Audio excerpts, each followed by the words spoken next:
The rain drummed against the windows of the small convenience store in Hongdae, creating a rhythmic melody that seemed to match the beating of Soo-jin's anxious heart. She glanced at the clock hanging above the instant noodle section, 11:47 p.m. Just 13 more minutes until her shift ended, and she could finally go home to her tiny one-room apartment and collapse onto her futon.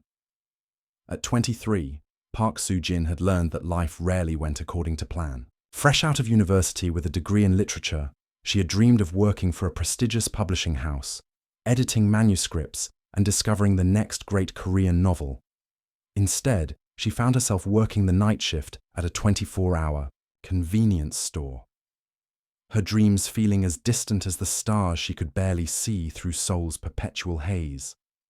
The electronic chime of the store's entrance broke through her thoughts, and she looked up to see a figure stumbling through the door.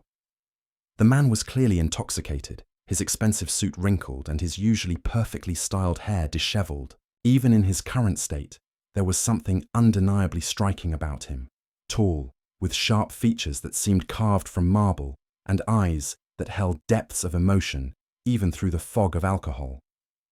"Excuse me," he slurred slightly, approaching the counter with unsteady steps. Do you have anything for a broken heart?"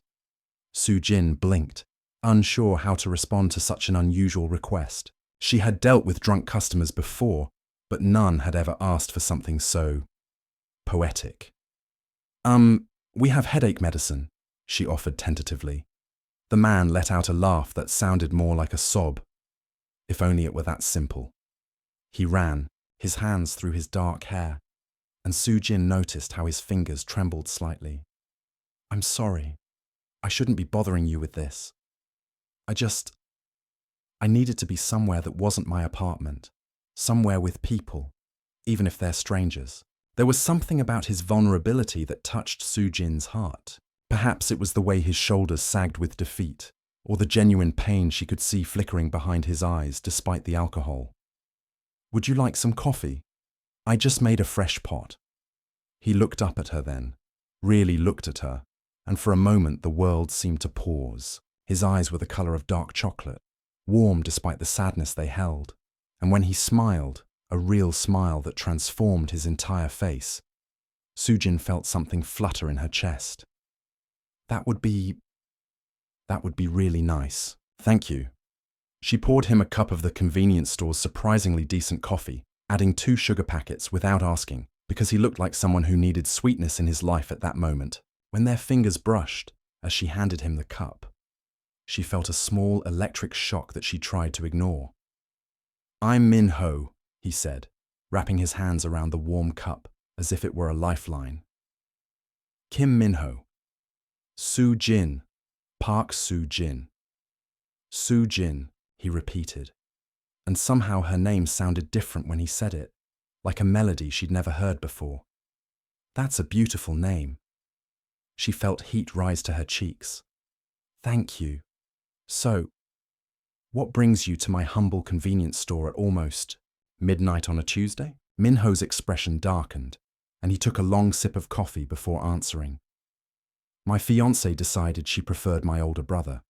Apparently, marrying the heir to the family company was more appealing than marrying the second son who works in the creative department." The bitterness in his voice was palpable, and Soo-jin felt her heart ache for this stranger who was sharing his pain with her.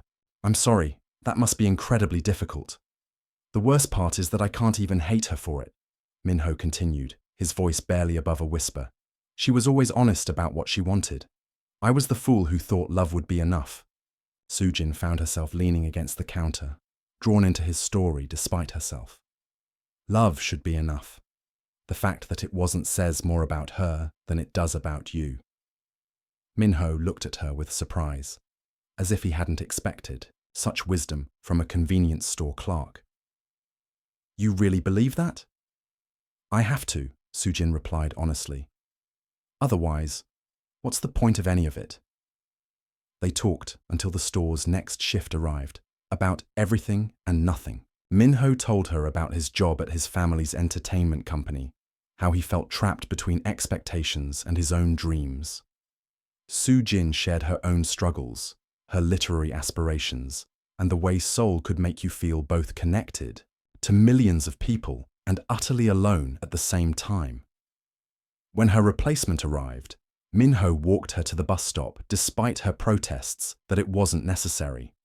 The rain had stopped, leaving the streets gleaming under the neon lights, and Seoul felt different somehow, more alive, more full of possibility. "Thank you," he said as they waited for her bus. "For listening, for the coffee, for being exactly what I needed tonight. Thank you for reminding me that there are still people in this city who understand that sometimes we all need a little kindness from strangers." The bus arrived with a hiss of brakes and a sigh of doors opening. Soojin climbed the steps but turned back to look at Minho through the window. He raised his hand in a small wave and she pressed her palm against the glass in response. She thought that would be the end of it. A beautiful, brief encounter with a stranger that would become a memory she'd treasure but never revisit. She was wrong.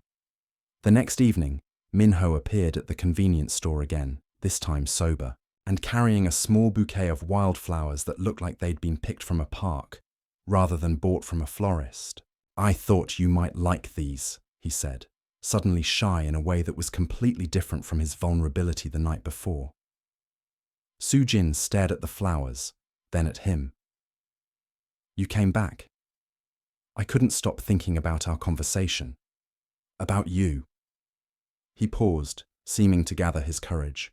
Would you like to get dinner sometime, when you're not working?"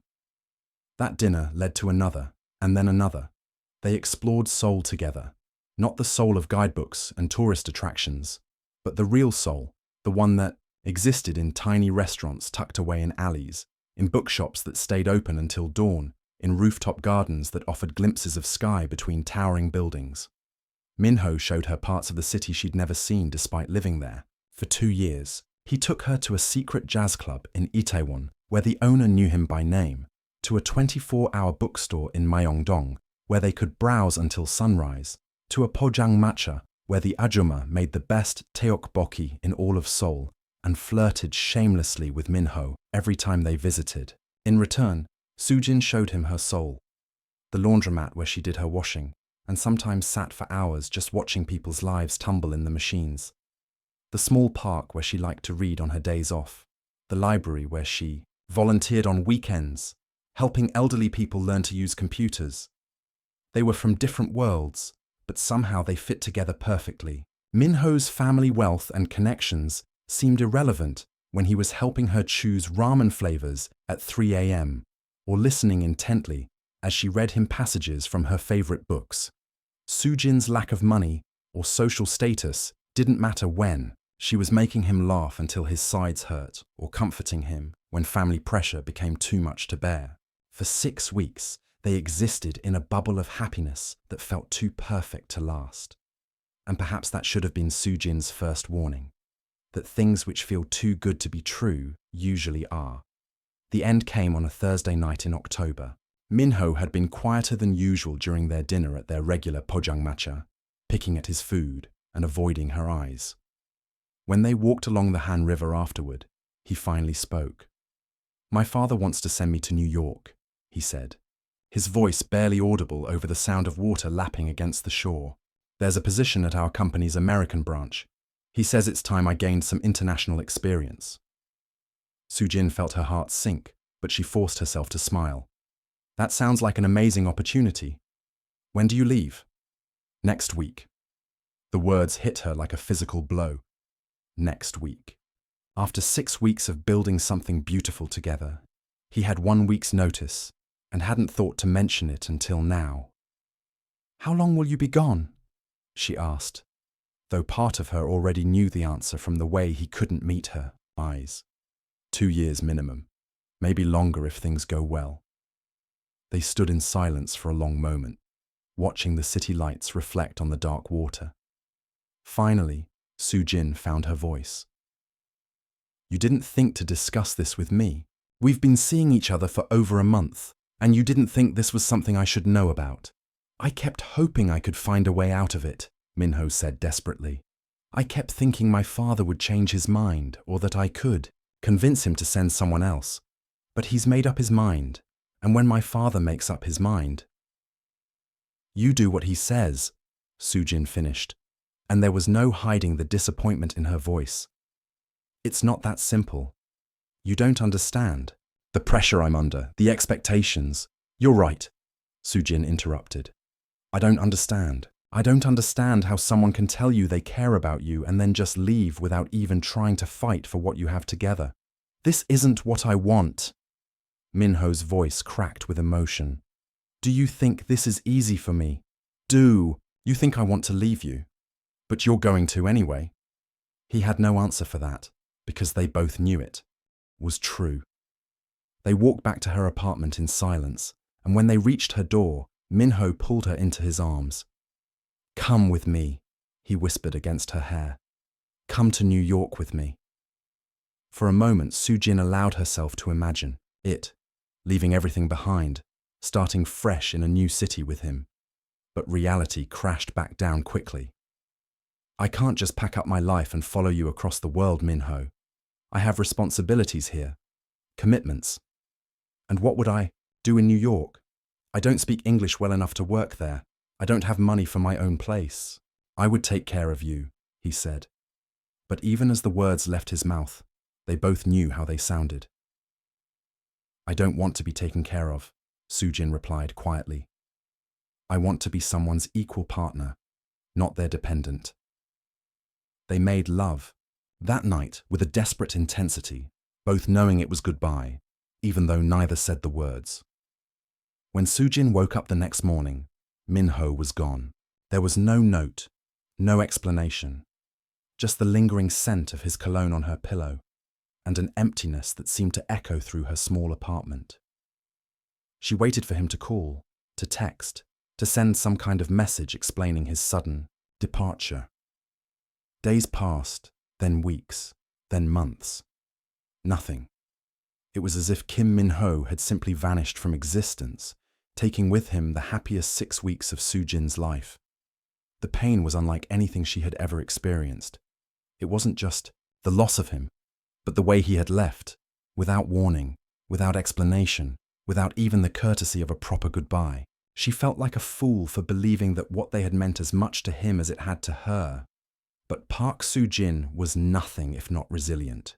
She had survived her parents' early death, put herself through university, and made a life for herself, in Seoul with nothing but determination and hard work. She would survive this too. She threw herself into her job search with renewed vigor, determined to build the career she had dreamed of. The rejection letters piled up, but she kept applying, kept hoping. Finally, 3 months after Minho's departure, she received a call from Starlight Entertainment, one of Seoul's most prestigious entertainment companies. We were impressed by your application and writing samples, the HR representative told her. We'd like to offer you a position as a junior script editor. The pay isn't much to start, but there's room for growth. Soo-jin accepted immediately, barely able to contain her excitement. It wasn't the publishing job she had originally dreamed of, but it was a step in the right direction, a chance to work with stories and help bring creative visions to life. The next 5 years passed in a blur of hard work and steady advancement. Soo-jin proved herself to be talented, reliable, and creative. She worked long hours, took on extra projects, and slowly but surely climbed the corporate ladder. Her tiny one-room apartment gave way to a proper studio, then to a small but comfortable one-bedroom in a nicer neighborhood.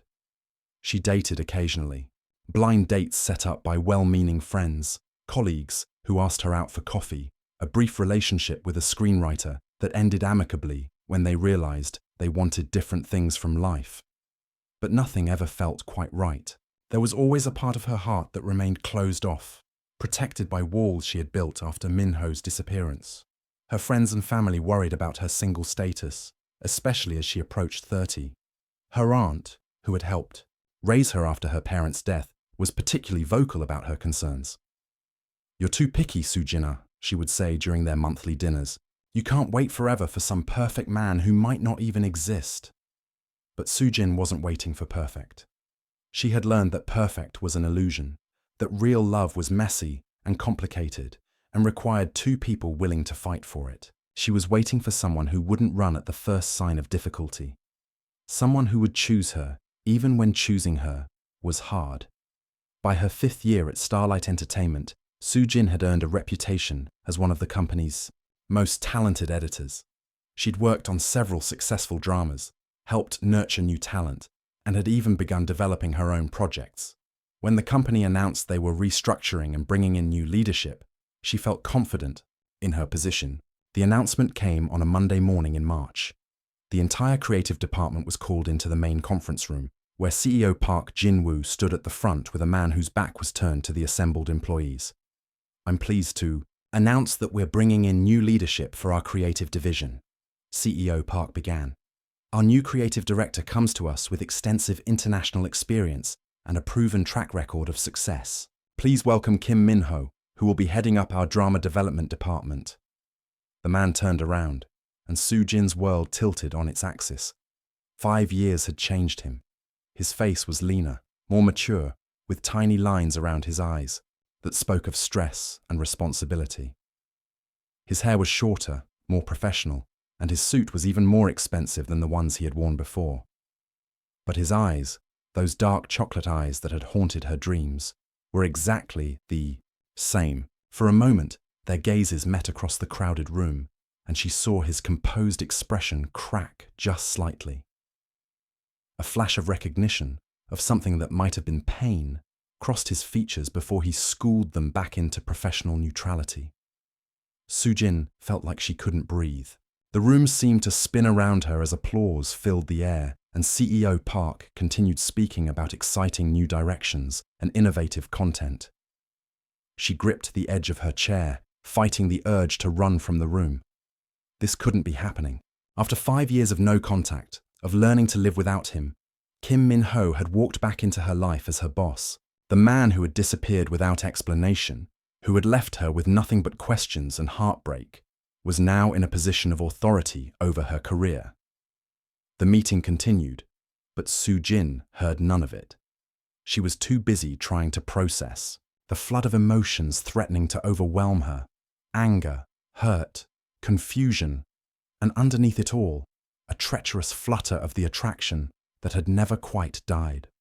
When the meeting finally ended, employees began filing out of the room, chattering excitedly about the new leadership and what changes might be coming. Soo-jin remained frozen in her seat, watching as colleagues approached Min-ho to introduce themselves and welcome him to the company.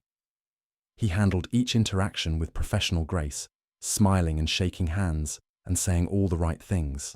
But every few moments, his eyes would find hers across the room, and she could see the question there. Would she acknowledge him? Would she pretend they were strangers?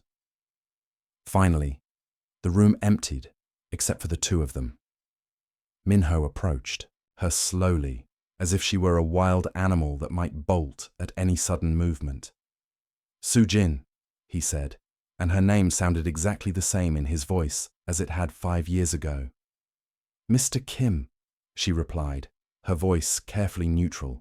Despite the chaos in her chest, he flinched at the formality. "We should probably talk." "Should we?"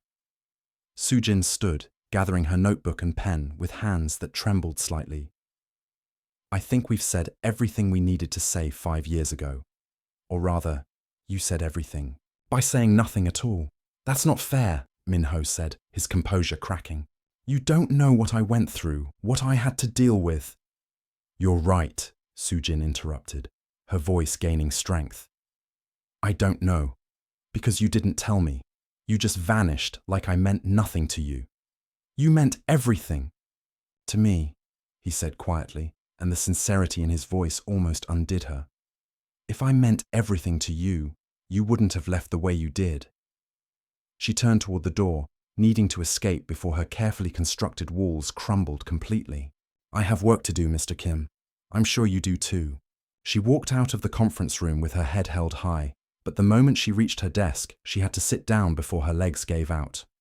Her colleague and friend Ji-hai immediately noticed her distress. "Soo-jin, are you okay? You look like you've seen a ghost." If only it were that simple, Soo-jin thought. Ghosts were supposed to stay dead. The next few days were a special kind of torture. Minho seemed to be everywhere, in meetings she attended, walking past her desk, reviewing projects she had worked on. He was professional, courteous, and kept their interactions strictly business. But she could feel his eyes on her sometimes, and the weight of unspoken words seemed to follow her wherever she went. Her friends noticed the change in her immediately. Ji-hai cornered her in the bathroom on Wednesday, demanding to know what was wrong. "You've been acting strange ever since the new director arrived," Ji-hai said, studying Soo-jin's reflection in the mirror. "Do you know him from somewhere?" Soo-jin considered lying, but Ji-hai knew her too well. We used to know each other. A long time ago." "Know each other how?" Ji-hai's eyes narrowed. "Soo-jin, please tell me you didn't date your new boss." The expression on Soo-jin's face was answer enough. Ji-hee gasped. "Oh my God, you did? When? How long ago? What happened?" "It was 5 years ago, and it doesn't matter what happened," Soo-jin said firmly. "It's in the past, and it's going to stay there." But the past, as Soo-jin was quickly learning, had a way of refusing to stay buried. On Friday, she was working late, trying to finish notes on a script that needed revisions, when she realized the office had emptied around her. The cleaning crew had already been through, and the only sound was the hum of the air conditioning and the distant noise of Seoul traffic far below.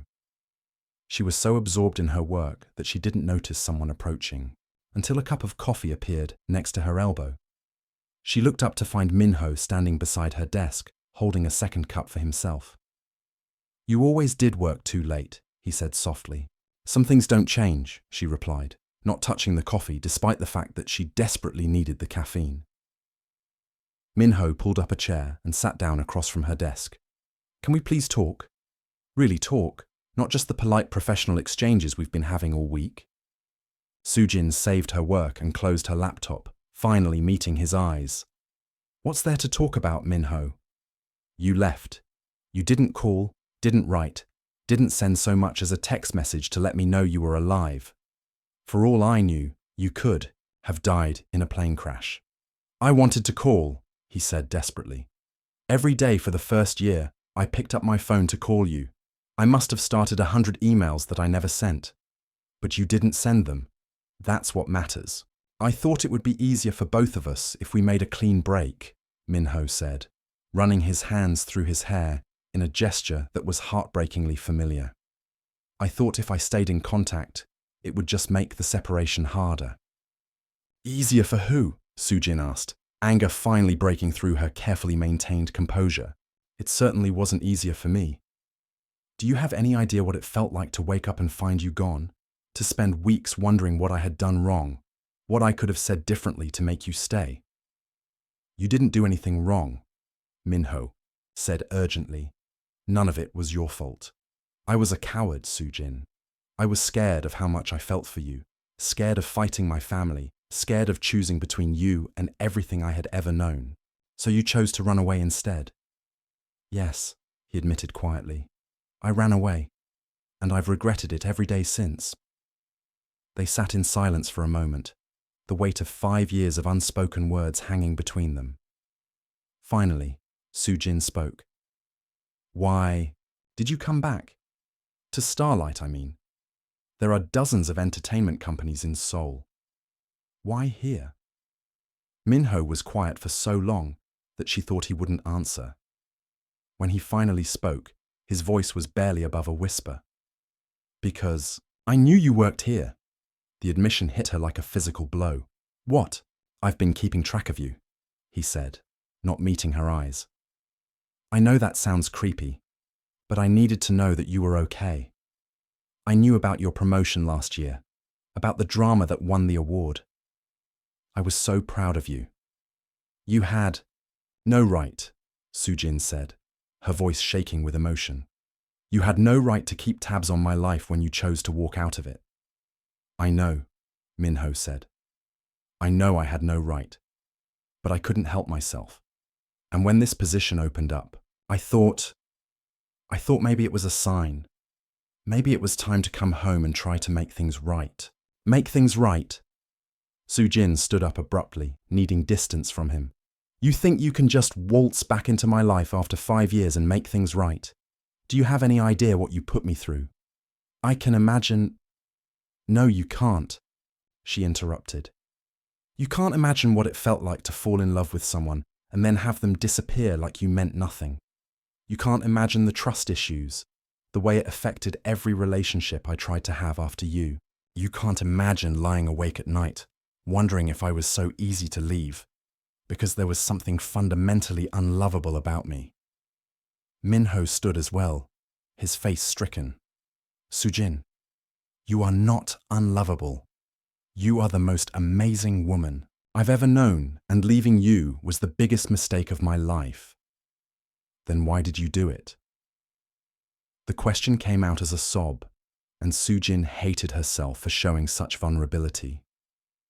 Because I was 28 years old and I'd never had to fight for anything in my life, Minho said, his own voice breaking. Everything had always been handed to me, my education, my job, even my relationships. When my father told me to go to New York, I did what I had always done. I obeyed. I told myself it was temporary, that I would come back for you, but the longer I stayed away, the more convinced I became that you deserved better than someone who would choose duty over love. That wasn't your decision to make, Sujin said, tears streaming down her face. You should have let me choose. You should have fought for us. I know, Minho whispered. I know, and I'm sorry. I'm so sorry. They stood there in the empty office. Two people who had once meant everything to each other, now separated by 5 years of hurt and misunderstanding. The silence stretched between them until Sujin finally spoke. I need time, she said, wiping her eyes with the back of her hand. I need time to process this, to figure out how to work with you without falling apart every time I see you. Of course, Minho said quickly. Take all the time you need. And Sujin, I want you to know that your job is secure. Whatever happens. Between us personally, I would never let it affect your career. You're too talented, too valuable to this company. She nodded, not trusting herself to speak, and gathered her things. As she walked toward the elevator, Minho called after her. For what it's worth, he said. Not a day went by that I didn't think about you. Not a single day. The elevator doors closed before she could respond, but his words echoed in her mind, all the way home.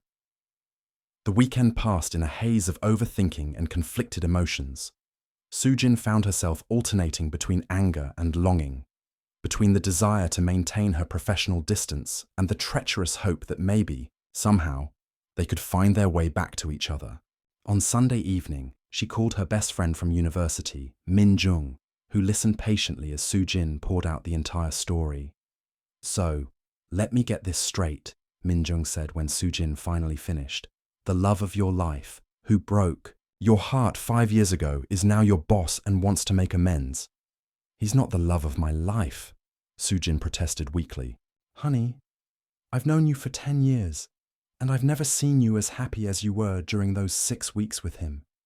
And I've never seen you as devastated as you were after he left. Sujin was quiet, unable to argue with the truth. The question is, Min Jung continued, what do you want now? Not what you think you should want, not what would be safe or sensible, but what does your heart actually want? I don't know, Sujin admitted. Part of me wants to hate him for what he did. But seeing him again, Min Jung, it was like no time had passed at all. I looked at him and felt exactly the same way I did 5 years ago. Then maybe you owe it to yourself to find out if he's changed. People can grow, Sujin. Maybe he's not the same scared boy who ran away 5 years ago. Monday morning arrived too quickly, bringing with it the return to the complicated reality of working with Minho. Sujin arrived at the office early, hoping to get settled before he arrived, but found him already at his desk, looking as if he had been there for hours. Their eyes met briefly as she passed his office, and he offered a small, tentative smile that she didn't return. She was determined to keep things strictly professional, to prove to herself and to him that she was perfectly capable of working with him without letting their past interfere. That resolve lasted approximately 3 hours.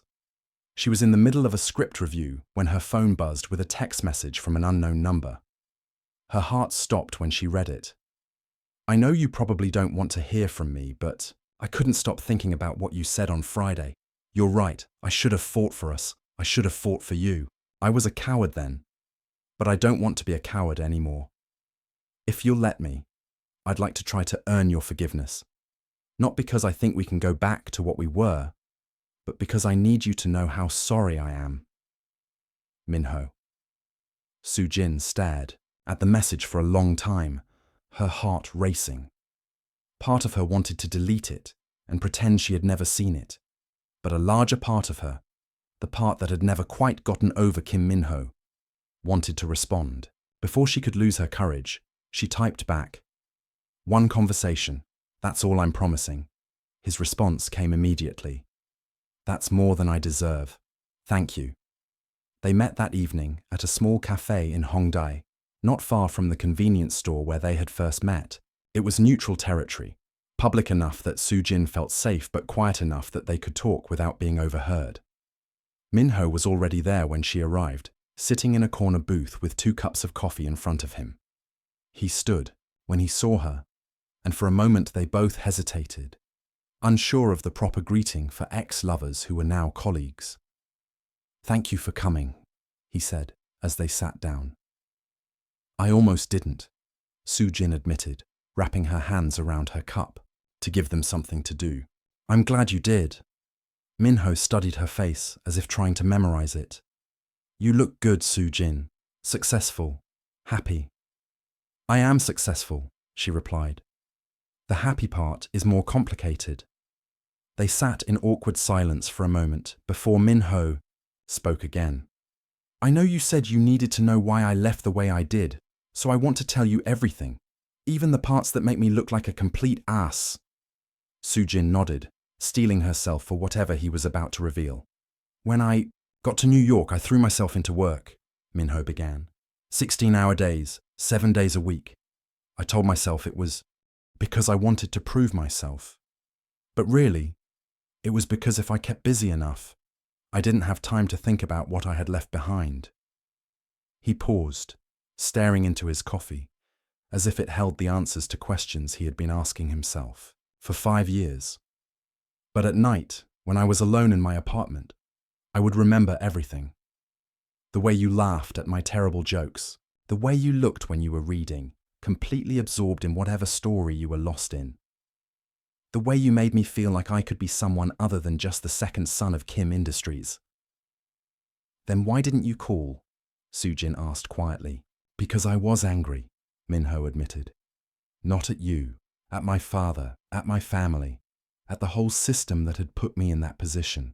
And I was angry at myself for not being strong enough to fight it. I convinced myself that if I called you, if I tried to maintain our relationship long distance, I would just end up hurting you more. So, you decided to hurt me immediately instead. I thought it would be like ripping off a bandage. Painful at first, but then it would heal and you could move on." "And what about you? Did you move on?" Minho let out a bitter laugh. "I tried. God knows I tried. I dated other women, went to parties, did all the things a successful young executive in New York was supposed to do, but none of it felt real. None of it felt like what we had." He looked up at her then, and she could see the pain in his eyes. "The worst part was that I knew I had thrown away the best thing that had ever happened to me, and I had done it out of cowardice. Every day I stayed away was another day of proof that you were better off without someone who would choose the easy path over fighting for love." Soo-jin felt tears prick her eyes, but she refused to let them fall. "You broke my heart, Minho. Completely and utterly broke it." "I know," he whispered. "I'm so sorry, Soo-jin. I know sorry isn't enough. I know it doesn't undo the pain I caused you, but I need you to hear it. I am so incredibly sorry for the way I handled everything." They sat in silence for a while, the weight of 5 years of separation heavy between them. Finally, Soo-jin spoke. "I need to know something." And I need you to be completely honest with me. Anything. Did you take this job because you thought you could just walk back into my life and pick up where we left off? Because if that's what you're thinking, you need to know that the woman you're dealing with now is not the same naive girl you left 5 years ago. Minho shook his head firmly. I don't expect anything from you, Soo-jin. I don't expect forgiveness. I don't expect friendship. And I certainly don't expect romance. I came back because I needed to apologize, because I needed to try to make amends for the pain I caused you. But I also came back because I've spent 5 years trying to build a life without you. And I've realized that I don't want to live in a world where you're not in it, even if it's just as colleagues. That's not fair to me, Soo-jin said, her voice shaking slightly. You can't just decide to insert yourself back into my life because you're lonely. You're right, Minho said immediately. You're absolutely right, and I'm sorry. If my being here is too difficult for you, I'll resign. I'll find another job, another company. Your comfort and peace of mind are more important than my career. The offer surprised her. The Minho she had known 5 years ago had been thoughtful and kind, but he had also been privileged and somewhat self-centered, unable to truly understand the weight of his decisions on others. This willingness to sacrifice his career for her peace of mind suggested a maturity that hadn't been there before. I don't want you to resign, Soo-jin said after a long moment. You're good at what you do, and the company needs good leadership. I just need to know that you understand the boundaries. I do, Minho said quickly. Professional only. I won't ask for more than you're willing to give. They finished their coffee in relative quiet, each lost in their own thoughts. As they prepared to leave, Minho spoke one more time. Soo-jin, I know I have no right to ask this, but could we try to be friends? Eventually, I mean, when you're ready. I miss talking to you.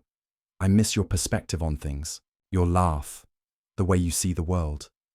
I know we can't go back to what we were, but maybe someday we could find a way to be in each other's lives again, even if it's different. Soo-jin considered his request carefully. Maybe, she said finally, but it has to happen naturally. You can't force it, and you can't expect it. I understand. The next few months were a delicate dance of professional courtesy and carefully maintained distance. Minho was true to his word. He kept their interactions strictly business, never pushing for more personal conversation or trying to recreate the intimacy they had once shared. But Soo-jin found herself watching him despite her best intentions, noticing the way he led meetings with confidence and respect for everyone's input, the way he stayed late to help struggling team members, the way he treated the cleaning staff and security guards with the same courtesy he showed the executives. Slowly, almost imperceptibly, the walls she had built around her heart began to develop tiny cracks. The breakthrough came during a particularly stressful week when one of their biggest projects was falling apart. A lead actor had backed out. At the last minute, the script needed major revisions, and the director was having what could only be described as an artistic breakdown. Everyone was working 18-hour days, surviving on coffee and sheer determination. Soo-jin was in the office at 2 a.m., trying to salvage a scene that had been rewritten 6 times, when she felt someone place a cup of hot chocolate next to her elbow. She looked up to find Minho standing there with a gentle smile. I remembered. You preferred hot chocolate when you were stressed, he said softly. The simple gesture of remembrance, the fact that he had noticed she was struggling and had done something small but meaningful to help, broke something open inside her chest. Thank you, she whispered, and for the first time in months, her smile was genuine. From that night forward, things began to change between them. Not dramatically, not suddenly, but in small increments that felt like the slow thaw of winter into spring. They began to have brief conversations that weren't strictly about work, comments about the weather, shared observations about their colleagues, recommendations for lunch spots in the neighborhood. Minho never pushed, never asked for more than she was willing to give. But he was consistently present in small ways. He brought her coffee when she looked tired, remembered details about projects she was passionate about, and defended her ideas in meetings when others tried to dismiss them. 3 months after their conversation at the cafe, they found themselves working late again, this time on a project that was going smoothly for once. The office was quiet, most of their colleagues having left hours earlier, and Soo-jin was surprised to find herself actually enjoying Min-ho's company. "Do you remember that pojangmacha we used to go to?" she asked suddenly, the question surprising both of them. Min-ho's face lit up with hope. "The one where the Ajuma always flirted with me?" "That's the one. I wonder if it's still there." "Would you like to find out?" The question was casual, but Soo-jin could hear the carefully controlled hope beneath it. She considered for a moment, weighing her caution against the unexpected longing that had been growing in her chest. "As friends," she said finally. "As colleagues grabbing a late dinner." "Of course," Min-ho agreed quickly, though his smile was radiant. The pojangmacha was still there, tucked away in the same alley in Myeongdong, and amazingly, the same Ajuma was still running it. She recognized Min-ho immediately and launched into a stream of scolding about his long absence, demanding to know where he had been hiding and whether he was eating properly. "Aigu! And you brought your girlfriend back!" she exclaimed when she noticed Soo-jin. "I always said you two were perfect together. You look older now, more mature. That's good. Young love is pretty, but mature love lasts." "We're not," Soo-jin began, but the Ajuma had already bustled away to prepare their usual order, muttering about how some people needed to stop being stubborn and just admit they belonged together. Min-ho looked embarrassed. "I'm sorry about that." She always was a bit. "It's fine," Soo-jin said, though she could feel heat in her cheeks. "She means well." They ate in companionable silence, the spicy tteokbokki warming them against the cool April evening. It felt strange and familiar at the same time, like putting on a favorite sweater that you'd forgotten you owned. "Can I ask you something?" Soo-jin said as they walked back toward the main street. "Anything. In New York, was there anyone serious? Anyone you thought you might?" She trailed off, not sure why she was asking, but unable to stop herself. Min-ho was quiet for a long moment. "There was someone," he said finally. "Sarah. We dated for about a year." Soo-jin felt an unexpected stab of jealousy that she tried to suppress. "She was beautiful, successful, everything my parents would have approved of," Min-ho continued. "And I kept waiting to feel for her what I had felt for you. I tried so hard to make myself fall in love with her, but it never happened. She deserved better than someone who was still hung up on a girl from Seoul." "Is that why it ended?" "She ended it, actually. She said I talked about Seoul too much, about my life here. She said she felt like she was competing with a ghost." Min-ho glanced at Soo-jin. She wasn't wrong. They reached the subway station, and Soo-jin knew this was where they would part ways. She lived north of the river, he lived south, but neither of them seemed ready for the evening to end. "This was nice," she said finally. "Easier than I thought. It would be." "Does that mean we could try it again sometime? The friend thing, I mean." Soo-jin nodded slowly. "I think so. But Min-ho, I need you to understand that I'm not the same person I was 5 years ago. I've built a life for myself, a good life. I won't give that up or compromise it for anyone, no matter how I might feel about them." "I would never ask you to," Min-ho said sincerely. "Your independence, your strength, they're part of what I've always admired about you." Over the following weeks, they began to spend more time together outside of work. Coffee dates that turned into dinner dates, that turned into long walks along the Han River. Slowly, carefully, they began to rebuild not just their friendship, but their trust in each other. Min-ho told her about his time in New York, about the loneliness and the way he had thrown himself into work to avoid dealing with his emotions. He talked about the therapy he had started after his relationship with Sarah ended, about learning to understand his own patterns of avoidance and people-pleasing. Soo-jin shared her own growth over the past 5 years, The career she had built through determination and talent, the friendships she had cultivated, the way she had learned to be content with her own company. She told him about the other men she had dated, and why none of those relationships had worked out. "I kept comparing them to you," she admitted one evening as they sat by the river, watching the lights of the city reflect on the water. "Not the you that left me, but the you that I fell in love with during those 6 weeks. It wasn't fair to them, or to me." "I'm sorry," Minho said quietly. "I never meant to ruin other relationships for you." "You didn't ruin them," Sujin corrected. "I did that myself by not dealing with my feelings properly. But I've learned from it." As summer turned to autumn, their friendship deepened into something more complex. There were moments when he made her laugh so hard she couldn't breathe, when he listened intently to her ideas about a new project, when their hands brushed accidentally while reaching for the same document, when Sujin felt the old feelings stirring to life. But there were also moments of doubt, when the memory of waking up to find him gone would surface unexpectedly, when she would catch herself pulling back just as things began to feel too comfortable, too much like before. The turning point came in October, almost exactly a year after Minho had returned to Seoul. They were working late again, preparing for a major presentation the next day, when the power went out in their building. Emergency lighting kicked in, casting everything in an eerie red glow, but it was clear they wouldn't be able to continue working. "Well, that's one way to force us to take a break," Minho said, saving what he could on his laptop before the battery died. They made their way carefully down the darkened stairwell, using their phones as flashlights. On the 7th floor, Sujin tripped on a step she couldn't see clearly, and Minho caught her before she could fall.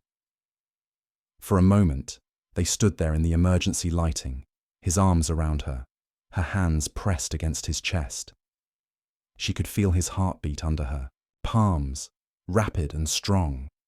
And when she looked up at his face, she saw the same longing there that she felt in her own chest. "Sujin," he whispered, and she knew he was going to kiss her. Part of her wanted him to. Part of her had been wanting him to for months. But the larger part of her, the part that had learned to protect itself, pulled back. "We should go," she said, stepping out of his embrace. Minho didn't pursue her, didn't try to convince her, or explain away the moment. He simply nodded and continued down the stairs beside her, giving her the space she needed. That night, Sujin lay awake thinking about what had almost happened, about what she wanted versus what she was afraid of. She thought about the man Minho had been 5 years ago, and the man he was now. About the ways people could change and grow, about the difference between forgiveness and stupidity. The next morning, she found a note on her desk, written in Minho's careful handwriting. "I want you to know that I will never again make a decision about us without talking to you first. Whatever happens between us, or doesn't happen, it will be a choice we make together. You deserve that respect, and so do I. Minho." Reading those words, Sujin felt something shift inside her chest, a loosening of the tight knot of fear she had carried for so long. He was different now, she realized. More mature, more aware of his own flaws and their consequences. The question was whether she was brave enough to trust that change. She found him in his office during lunch, staring out the window at the Seoul skyline. "We need to talk," she said, closing the door behind her. Minho turned, his expression carefully neutral. "Of course." "Last night," she began, then stopped, struggling to find the right words. "Last night I almost let you kiss me." "I know, and I'm sorry if I put you in an uncomfortable position." "You didn't," Sujin said quickly. "That's not what I'm trying to say. What I'm trying to say is that I wanted you to kiss me. I've wanted you to kiss me for months now, and that terrifies me." Minho's expression softened with understanding. "Because you're afraid I'll leave again." "Yes," she whispered. "Because I don't think I could survive it if you left again." Minho stood and walked over to her, stopping just close enough that she could feel the warmth radiating from his body. Sujin, look at me, he said gently. When she met his eyes, he continued, I can't promise you that we won't face difficulties. I can't promise that there won't be times when things get hard, when outside pressures try to pull us apart. But I can promise you this. I will never again make the choice to walk away from you without talking to you first. I will never again disappear without explanation. If there comes a time when we can't make things work, we'll face it together, and we'll end things properly, with honesty and respect. How do I know you mean that? Sujin asked, tears threatening to spill over. How do I know you won't get scared again and run? Because I've learned what it costs to run away from love, Minho replied, reaching up to gently wipe a tear from her cheek. I've spent 5 years paying that price, and I never want to pay it again. You are worth fighting for, Sujin. We are worth fighting for. Looking into his eyes, seeing the sincerity there, feeling the gentle touch of his hand on her face, Sujin made a choice. She chose to be brave. She chose to trust. She chose love over fear. If we do this, she said quietly, we take it slow. We figure out what we are now, not what we were 5 years ago. As slow as you need, Minho agreed. And if your family has a problem with it, if they try to interfere, then we face it together, Minho interrupted firmly. My family has already cost me 5 years with you. I won't let them cost me any more. Sujin searched his face for any sign of doubt, any hint of the uncertainty that had driven him away before. But all she saw was determination, maturity, and a love that had grown deeper and stronger through separation and pain. Okay, she whispered. Okay, let's try. This time, when he leaned down to kiss her, she didn't pull away. His lips were soft and warm and familiar, tasting of coffee and possibility. When they broke apart, both of them were breathing hard. I love you, Minho said against her forehead. I never stop loving you.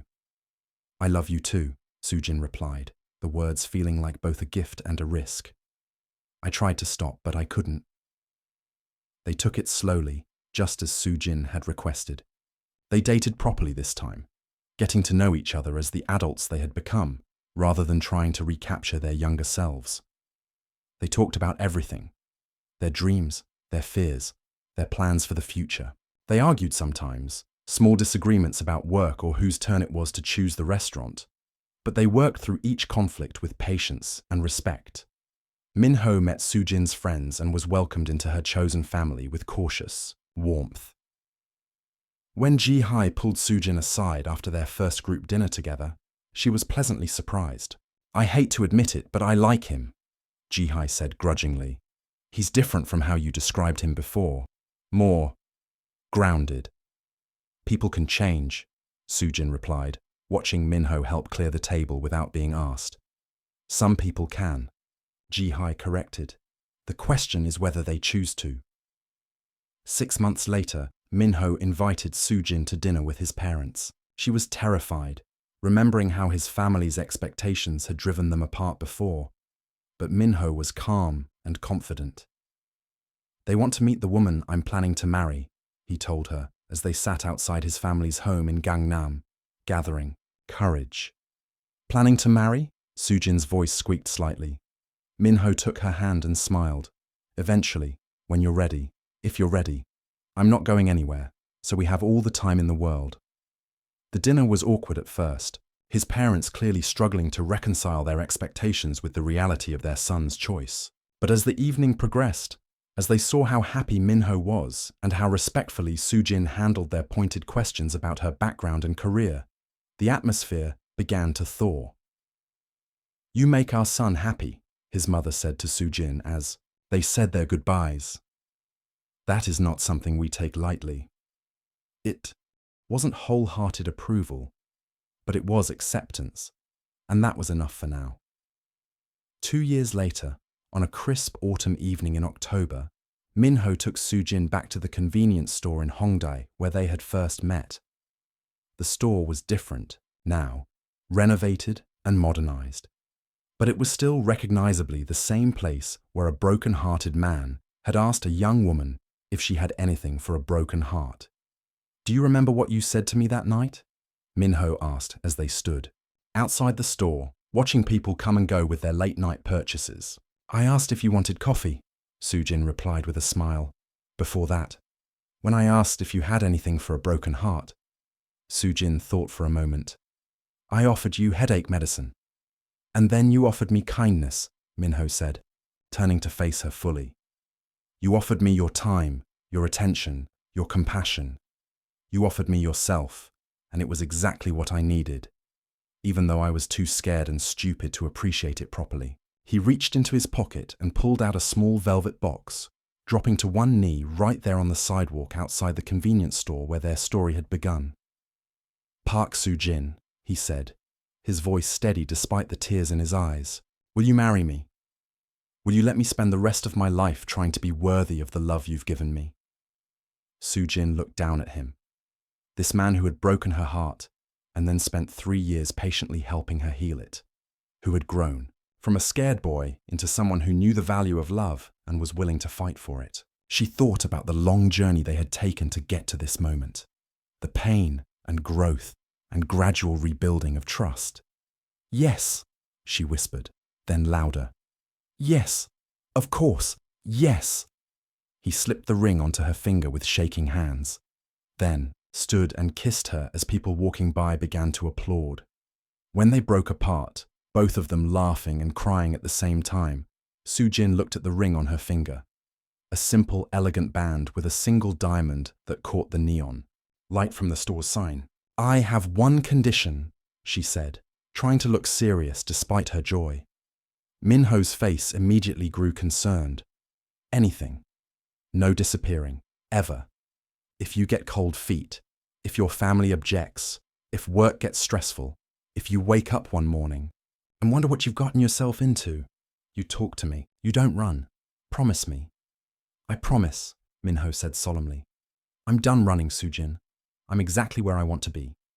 As they walked hand in hand down the street that had witnessed both their beginning and their new beginning, Sujin reflected on the strange way life could circle back on itself. Sometimes people left, and sometimes they came back. Sometimes hearts broke, and sometimes they healed stronger than before. Sometimes love required second chances, and sometimes those second chances were worth the risk. She had learned to be happy on her own, to build a life that didn't depend on anyone else for its foundation. But she had also learned that choosing to share that life with someone who truly valued it wasn't giving up her independence.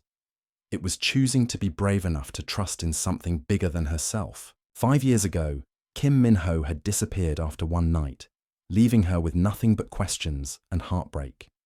Now, he was here to stay, and they had the rest of their lives to write a better ending to their story. Some love stories end with a kiss. Some end with a wedding. But the best ones, Sujin thought as they disappeared into the neon-lit maze of Seoul's streets, end with a promise to choose each other, again and again, no matter what challenges life might bring. And that was exactly the kind of love story she wanted to live.